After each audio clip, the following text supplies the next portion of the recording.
When we decided to go to the free zone of France, at that time I didn't know anything. And I don't remember wearing the yellow star. My cousin does. But either early 1942 or the end of 1941, we went there with passes, those who take you from one place and hide you until you pass to another place. And this is how we went from Paris to the center of France. I was 7 or 8. I remember that my grandmother did not want to go because she felt she was too old, and she thought, what would anybody want with an old woman? And so she stayed in Paris, and we went to Clermont-Ferrand. And I remember that it was a hard trip because we didn't have cars, so we walked a lot, or we might have been carried on some farm equipment, I don't know.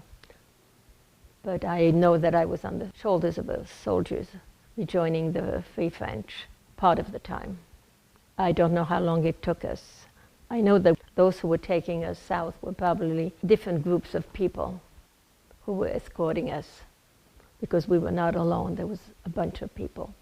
And what I remember is I was told, don't sneeze, don't talk, just hang on to me, and that was it. When we got to Clermont-Ferrand, my father set up the shop in an apartment, and we took the apartment next door. But my parents decided it would be better for me to go and live on a farm at Estendeuil, which is about 30 kilometers, 25 or so miles from Clermont-Ferrand, the big town where they were staying. As far as I remember, they told me that it was better for me, it would be safer, and that my aunt and uncle would be close by. In 1942, the zone of France that was called the Free French was no longer free because the Germans just went south. And my parents were taken in early 1943. I don't know who denounced my parents, whether it was somebody who saw somebody else come in at night or just because they thought they were Jewish, you never know. And they were taken from Clermont-Ferrand to Moulins and then to Drancy.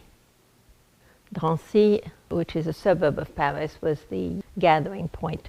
It's not really a concentration camp, it was just a holding point. And from Drancy, the convoys went to concentration camps. I had hoped that my parents, being active people, might have survived, but they didn't.